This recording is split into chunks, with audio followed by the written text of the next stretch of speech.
it occurred to me as David was telling his story that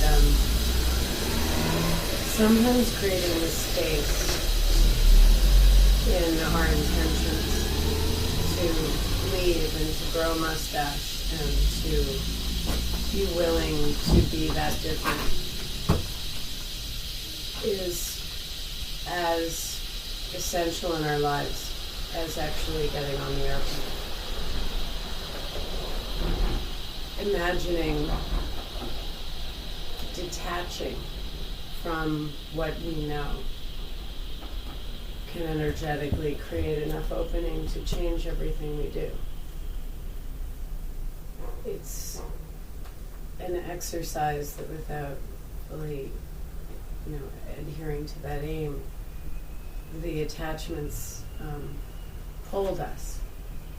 And hearing how I find it a beautiful voyage to the Congo in that you did absolutely change your terrain without ever having to leave it. I think it's very brave, regardless of the trip or not. It's the willingness to do it can sometimes be enough of a change of heart to open our hearts to different things that might come towards us. And it sounds like you're kind of still going to be in the Congo.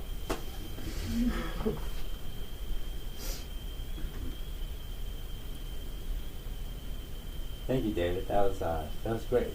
That was really great hearing that story, and I feel like I know you better, and I really appreciate also the generosity you have extended as well. I've been meeting with David for maybe a year and a half, and it's really been a remarkable experience. And hearing more about David, I think I've heard more tonight than our meetings put together, and it was really great. And I feel like my path in my life has really changed dramatically since my path has crossed yours. And so I also want to thank Albert as well. And I feel that what I've been going through the last couple of weeks as a result of this generosity is really understanding gratitude and what it means to be grateful and to be able to be grateful for certain moments and to have that moment in which I feel really appreciative, and it gives me patience. It makes me understand the moment more for what's going on. And I see myself where I was before and after I started following some of the readings and giving myself more time to think and be in touch with the different eyes within myself and the different selves is really giving me a better understanding of who all the different marks are getting mixed up in there and giving myself better understanding. Used to be an extremely impatient guy, used to act on impulse, not take care of myself. And now all that's changing, and I feel like I'm giving myself time to understand what God is, about spirituality, and a lot of that has to do with the moments in which I'm grateful and feel gratitude. So I feel like it's been a tremendous gift, and getting to know you better and the generosity you have shown. I really appreciate it.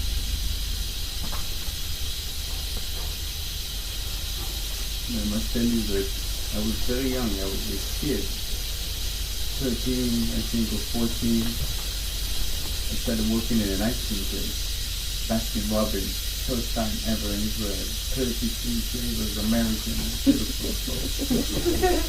They had lax and bagels and crinkles. I've never seen these things before. I knew some English, so I got the job there. And these Americans will come there because it's an American place, was very expensive. And his father used to come every time he's in Israel with his stepmother and the sisters, and we become very good friends. And my best friend got married with one of the girls. To make the story short, my chances to be at the dinner was not that high. But I ended up there. And in this dinner, I was working very intensively. I had my first group. I was thinking only about work. And I must tell you that in this dinner, I knew that all this ice cream and meeting these people was for this moment. I need to get this guy David and bring him home. And it's funny how, you said if you look before, there is a story in the Jewish tradition that before you are born into this world, you know everything and you see everything. And you look at your fix, the cocoon. I wish I had a better word for it. Mindful? Cocoon? An amendment? Yeah. You have a fix that you have to do, the main fix.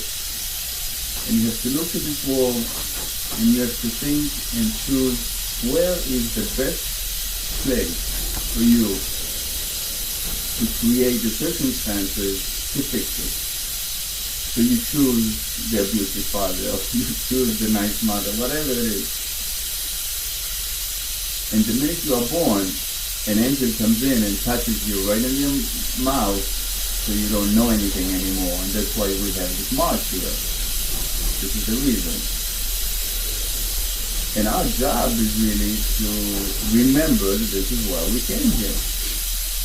And in a way, with this story, I think God is looking up and he says, all my children, and nobody remembers me. And then once in a while, one guy remembers and gives it to me, and I put the effort and remember and give it to him. And David remembers and gives it to him, and he goes for thousands and thousands of years. And all I can think about is God is sitting and he says, yes, another one. Because this is the purpose of this whole thing. If we think about it, what are the purposes? So, this work is very, very important, and I think all of the lectures and these ideas, who cares what you feel? You gotta do what you gotta do, And this is the most important. The act is, it was so not like me to come to an investment banker in the middle of the dinner and say, hey, you, Tuesday 7:30. I'm like, what do you think you are, But this is what I was taught. This is how you do it. You bring the people and you just do it. This is how you do it. There's no other way to do it. It was an act. It wasn't me.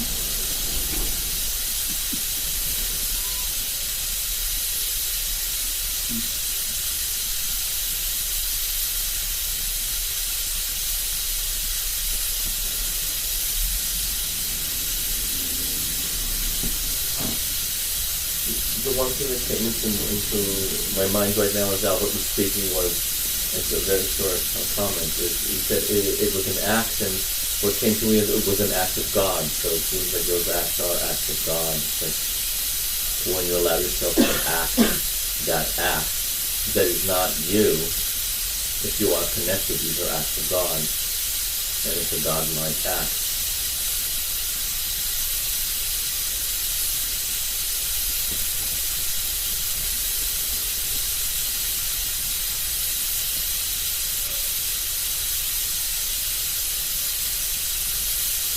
This man was just the same thing that some of us have heard parts of your story and other parts that maybe you didn't talk about today. And this man gets inspired a lot by David to the things that David does. During our men's group meeting, he exhibits, he seems to have a gift that many people need to work a lot for, which comes really naturally for David. Possesses some kind of a pretty natural urge for compassion and to exhibit this compassion. And if David is acting, he's doing a hell of a job in that department.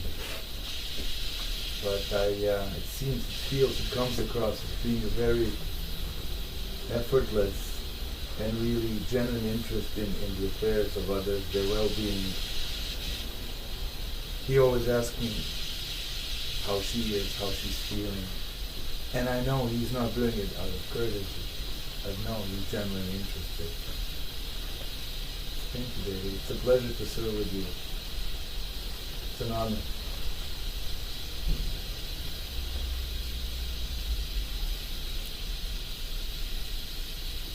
The act takes a lot of understanding. It isn't a falsity.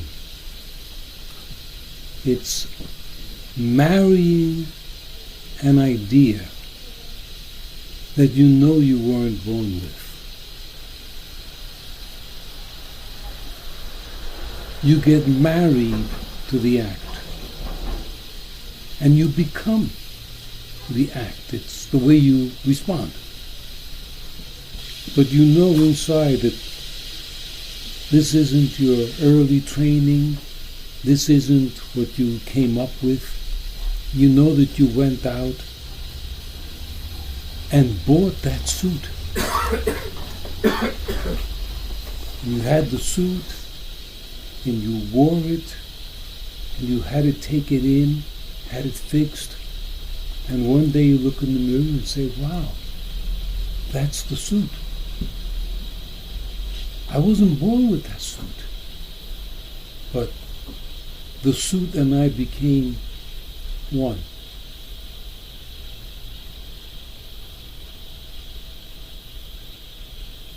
Yeah. It's something to think about a lot.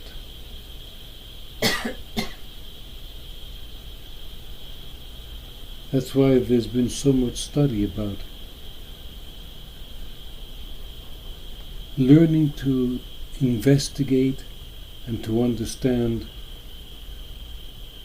and to not be swept away with what you were born with.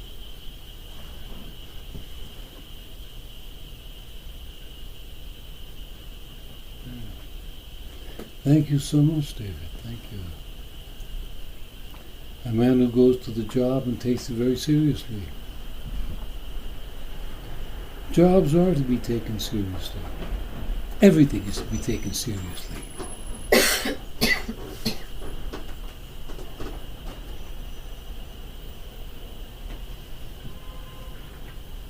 Now, you decide what you're going to be like, what you're going to do.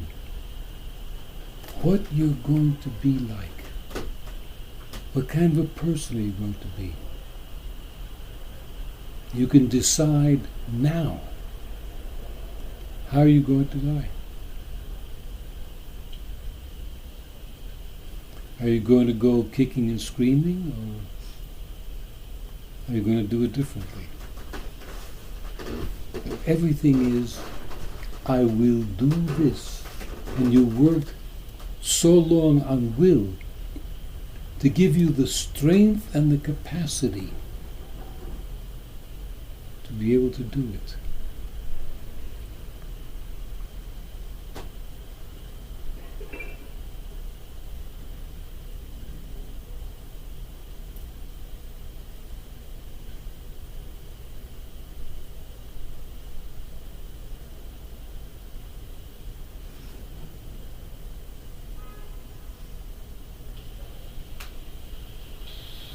To live to be 100, I need courage, will, and clarity.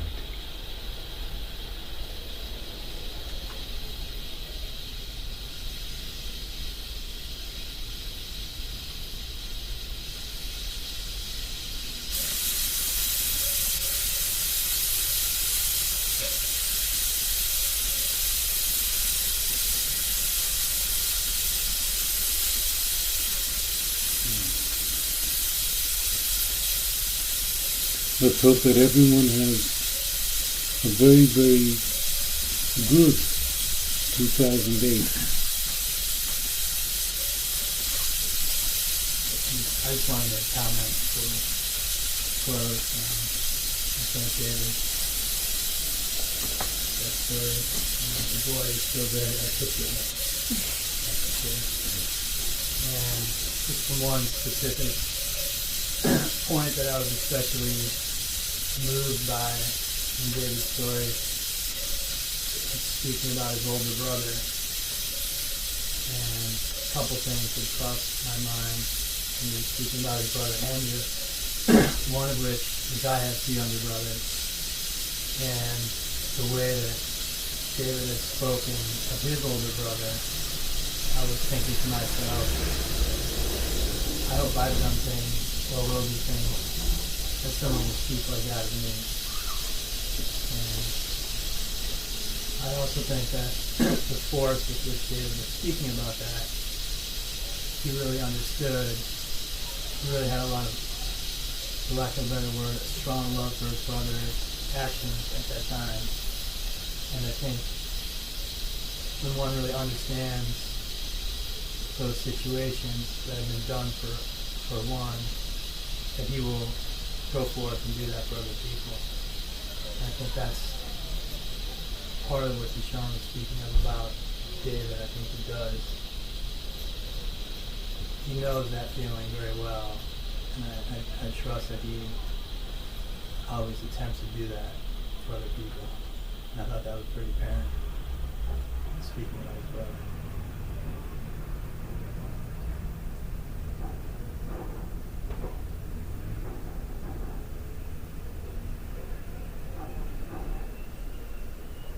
He's a serious guy. He's a serious guy. Everything I would say the following week would be so prepared. Who's this guy? You know? He's a serious guy. You tell him something, he remembers it, he thinks about it, and he acts. Almost as if he came here to do Ready. this seriously.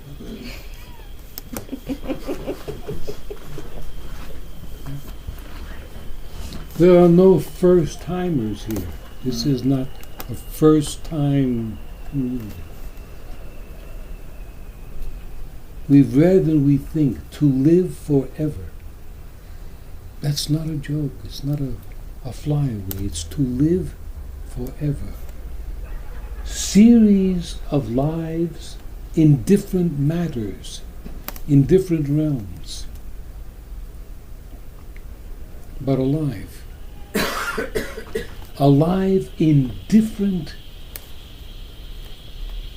what I say, is in different realms.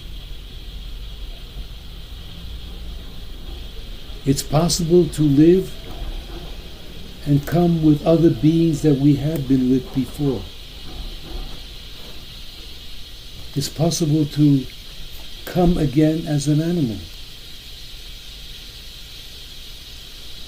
Possible to come again as an entity or an energy or something that we cannot understand, but is still existing.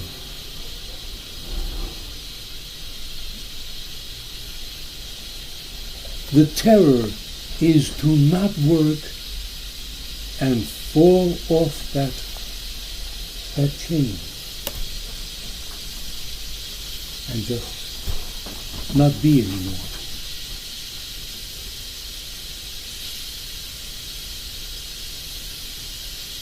That's why we say so seriously, to live forever.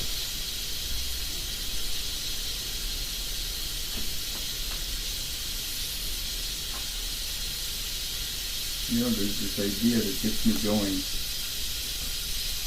Gives me a lot of...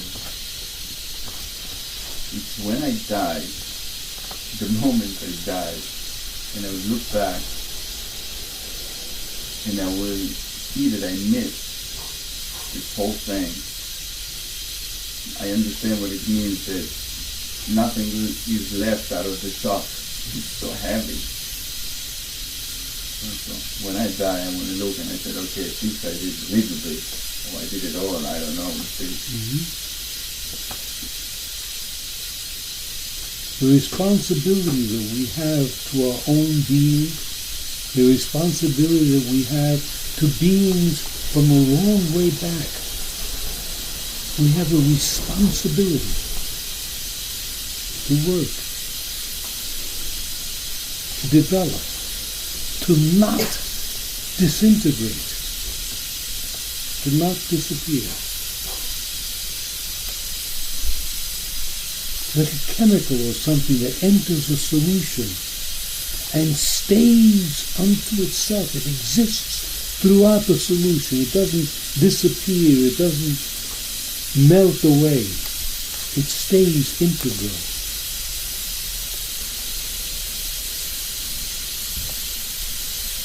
Joe, you and I spoke the other evening about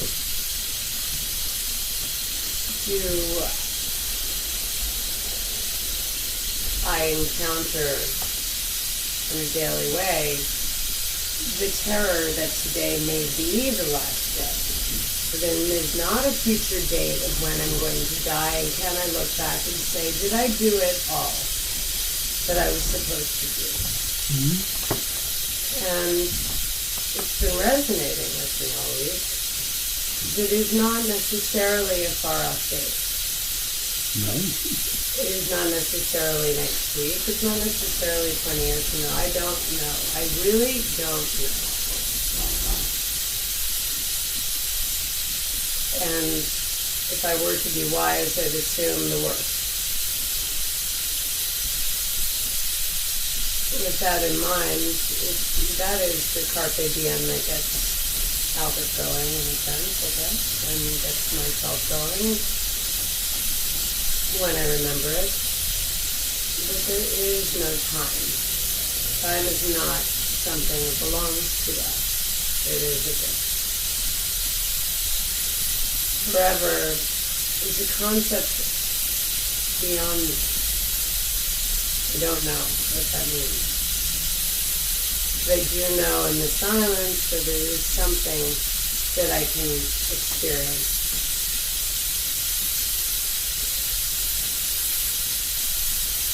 And it's a terrifying word, forever. As much as it is a holy grail. Okay. But there is no other option. There's no other thing to strive toward.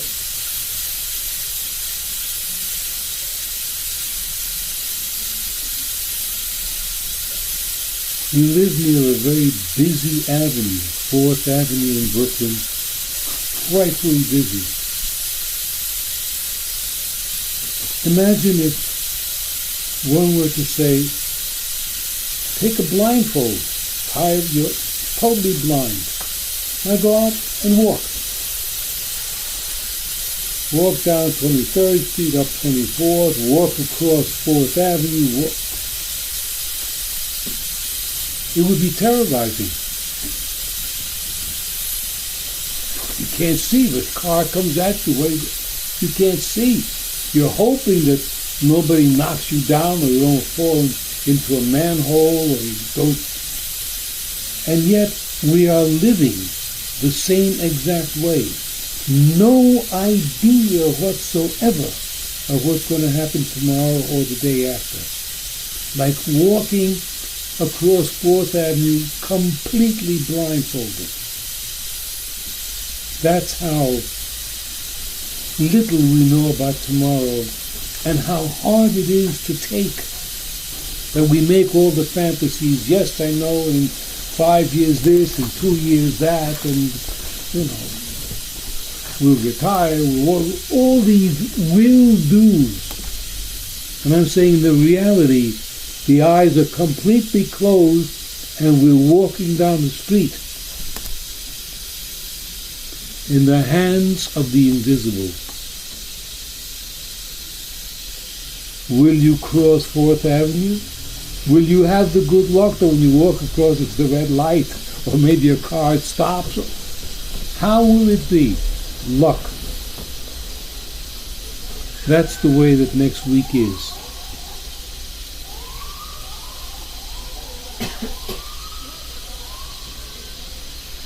No.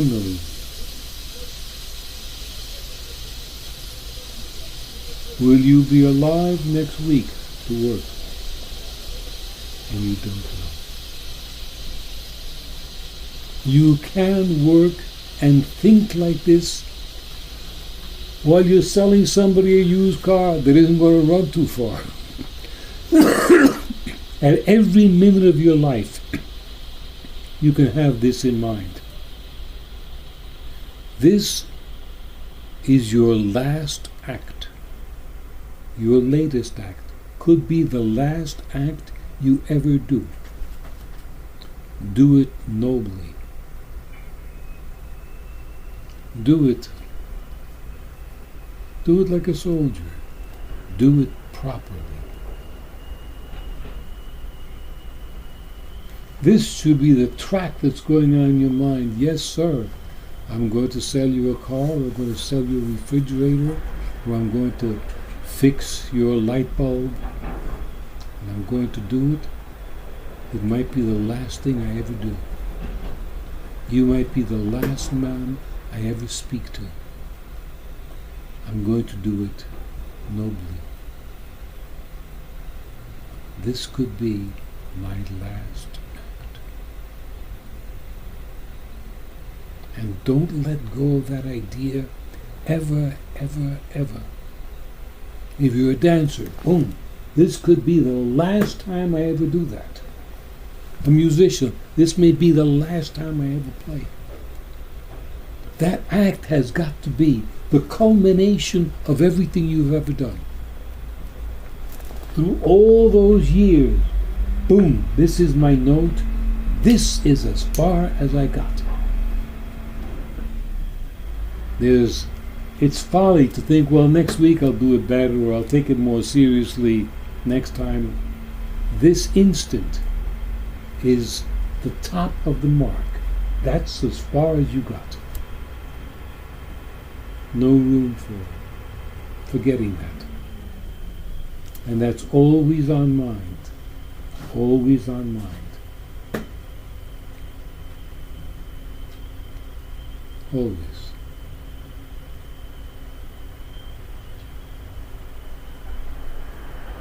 And that's where comes the sense of gratitude. I have this moment.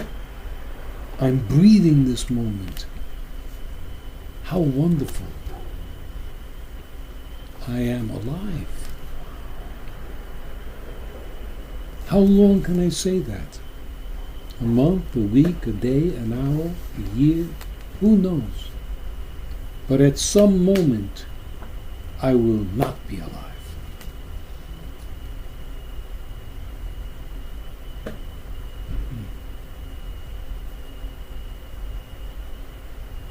That's why everything is to be taken absolutely seriously, with a nice smile, but seriously.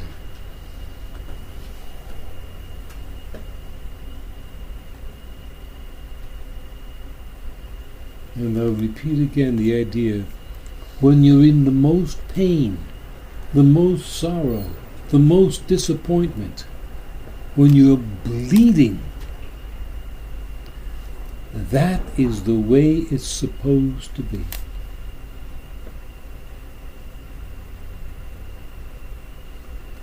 It's not, this is happening to me unjustly. This is the movie you signed up for. It's supposed to be happening. What are you taking from this situation? How are you allowing this situation to add another brick onto your structure?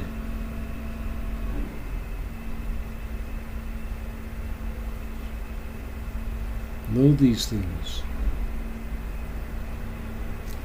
And don't ever forget. Any further statements? Any something to say? Something. I just wanted to mention that Albert said that he would be doing this in some way, for God or because of God, and why else would one do it, or how else could one do it? And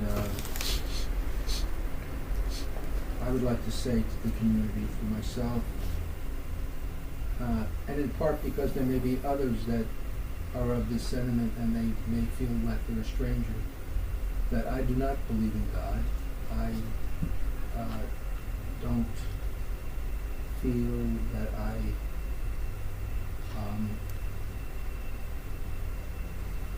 am wanting in some way because of that. And yet I feel a great community with everyone here and with those who do believe in God. And I don't feel that necessarily there is the need for that ideal in order to feel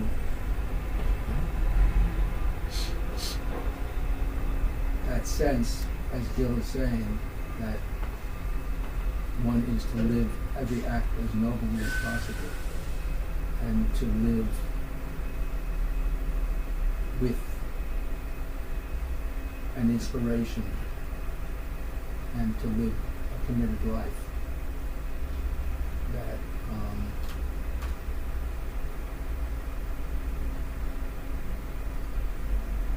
I think I've spoken before of the times when and maybe this goes in along with the idea of somehow changing the belief structure that one came from. I will find myself in situations where there's this overpowering voice saying, get down on your knees and bless yourself or speak to God. And I do not. And I feel in some way that I'm listening to a higher power not doing that, or a higher force within myself in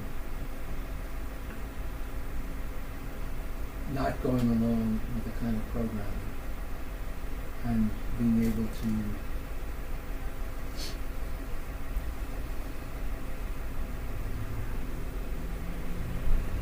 honor that within myself that is kind of a cure. It's like I'm not going to suddenly say when things turn down, oh, now I'm believing for today. Or now I'm believing because it's convenient.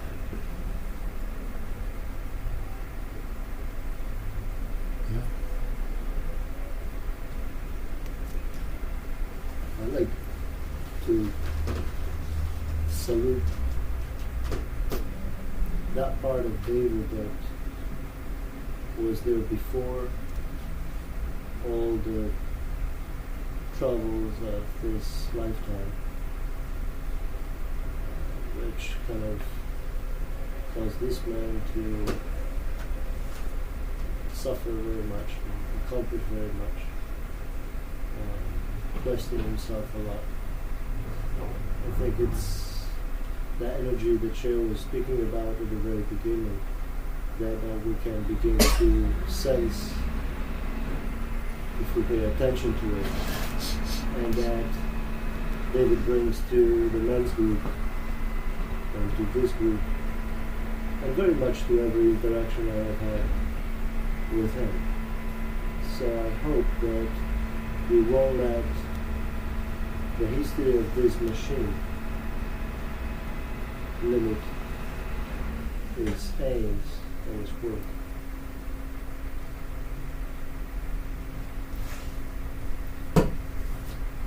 I would like to say, sort of comes as a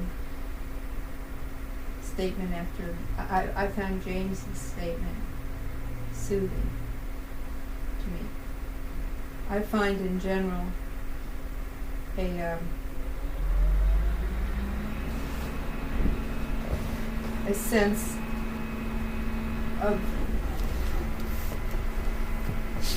an attachment to life. Like I feel like people's lives are about life as opposed to about the void. And so I have the greatest respect for everyone's life and it's like part of my mind says, this is what this is like. How could it be so uninteresting? How could it possibly be this dull? That's not personal to anybody, but that's what runs through my mind. And how can one sort of find a way out of this human dimension? And I'm struck that there's very little, I've said this over and over again, there's so little impressions that people get to have. It's as if you have to live thousands and thousands of years to have something have the sound that I feel that is what I experience.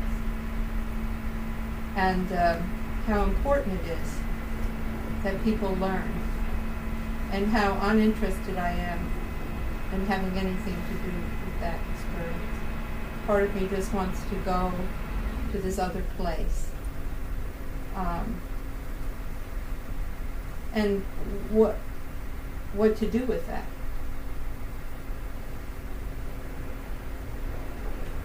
It's like you're walking somewhere and you're walking further and further away because it's so tedious, and yet it's so important. And when I refer to that density of life, I include myself in that. I am not exempt. I am also of that ilk, a part of me. But the part that isn't is so very, very different. And I rarely hear any sound that I can listen to. So it makes me feel that I just need to keep walking and working. And I wanted to thank David. I think David, there's something very extraordinary about him. And everyone here, as James is saying.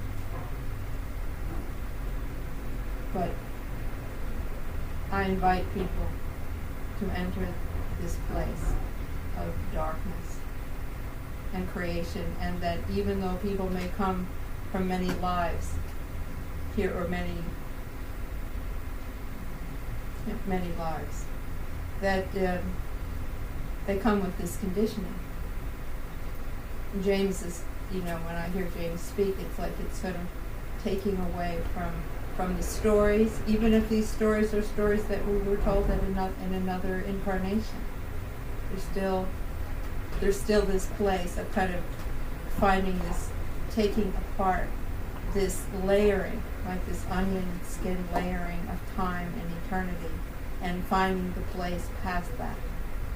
And that we use these exercises of whatever we use, but that we here on this planet with families and wives and all of these other things, as beautiful as they are and as necessary as they are the undoing of man.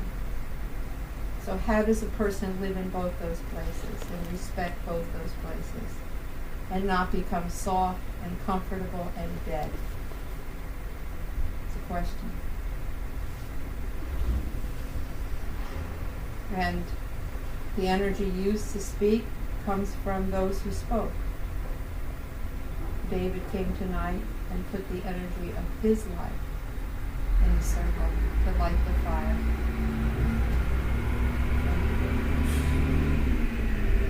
But this other place, how do we find our way?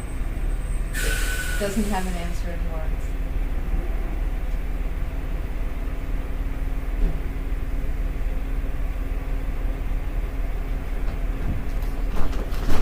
It was my impression tonight that David did indeed do the best telling of the stories that he could, as if it were his final or his only time that he could have done. I think what Fran is saying, and I think from each story that is told, we take in those vibrations. That is the vibration that David was able to share, or whoever else speaks. And we take those into a place where we can find David if he was lost. All these impressions are like they're messages of sounds that are very important to keep to memory in the self. They get used in ways that I have no idea how, but they are used.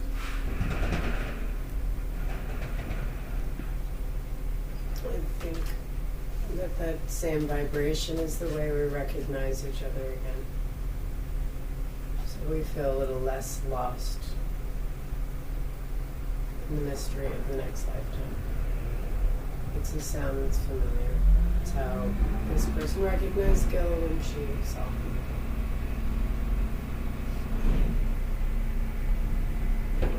It's important that Pamela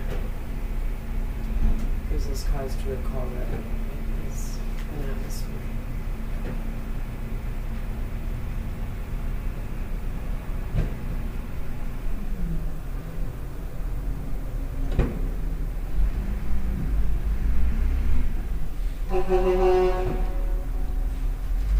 A cell by itself gives off a resplendency.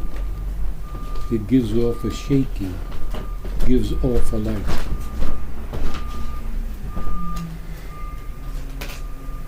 Cells that are tired and depleted in the body don't give off light, and they don't give off vibration, and they have lost their shape.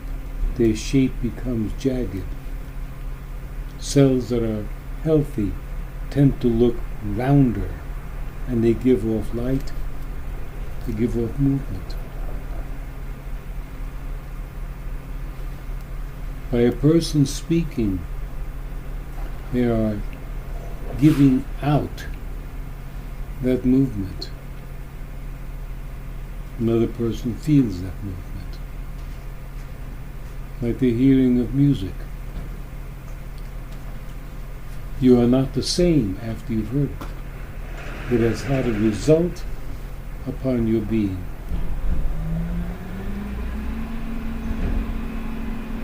Memory has that result. Just because a person is no longer within eyesight, the memory of them evokes something within us. And in that sense, they never cease to exist.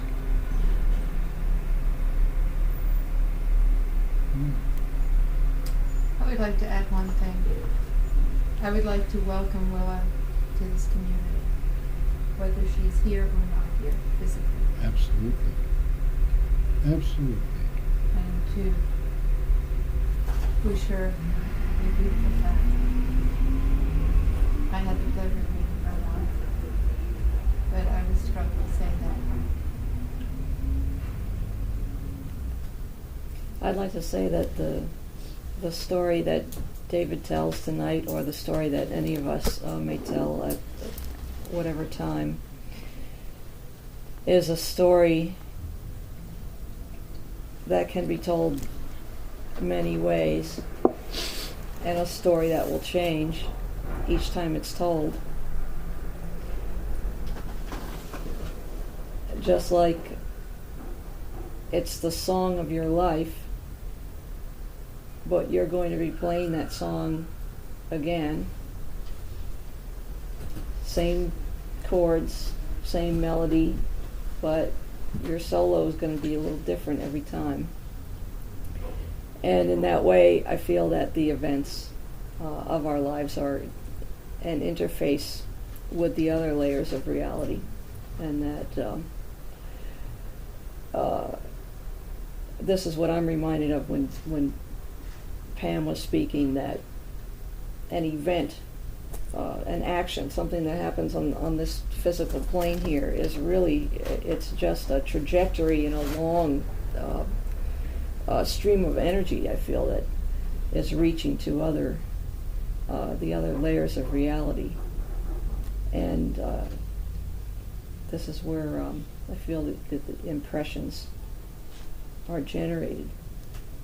And I think this is the reason why sometimes a very mundane seeming event can touch off an amazing sequence of impressions, because the event of itself is really nothing but its connection of the chain of with the chain of the layers of reality, with this trajectory that is passing through these other layers. I think is very profound, and I feel that's where impressions are coming from, is its connection with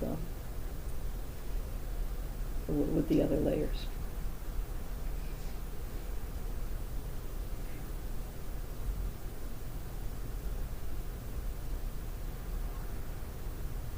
I'd like to thank you for the comment.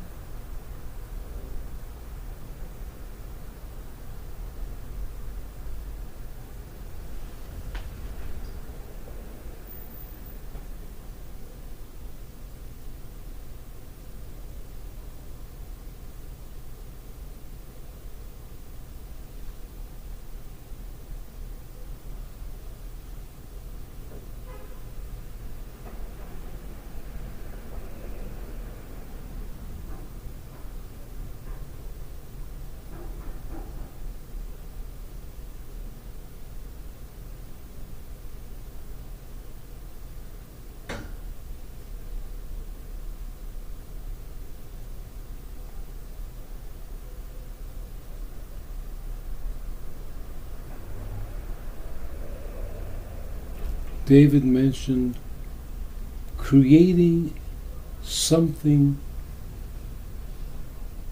that's beyond ourselves. And David mentioned creating it to his own specifications.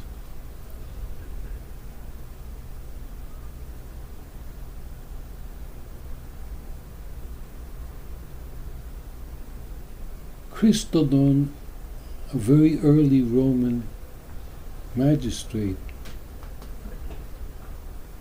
said that there was something out there, even that's so useful, there was something beyond himself that he could not possibly understand or describe,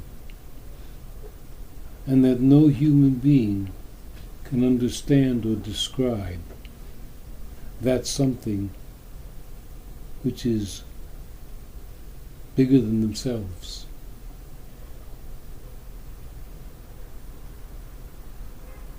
I would never define what it is that I hold in my thoughts. I call it invisible. And I hope that my definition of the invisible is never someone else's definition of it. I have not accepted any definition of the invisible that I've ever heard in my life. It's my creation.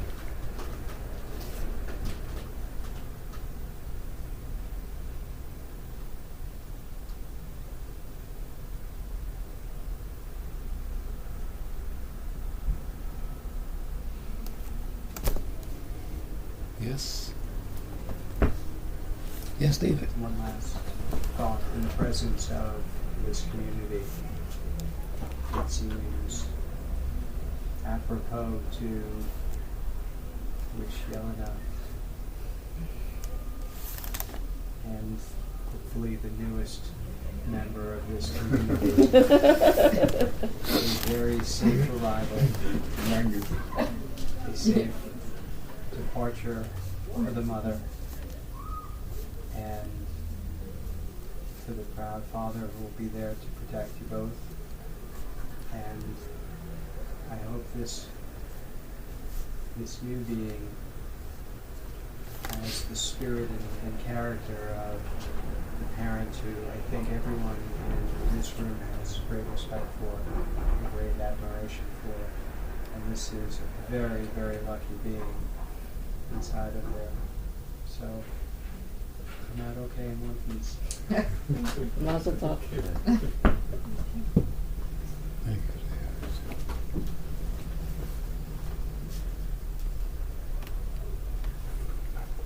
The original team modeler is here. I'm the assistant only. Now the supervisor. I'm the supervisor.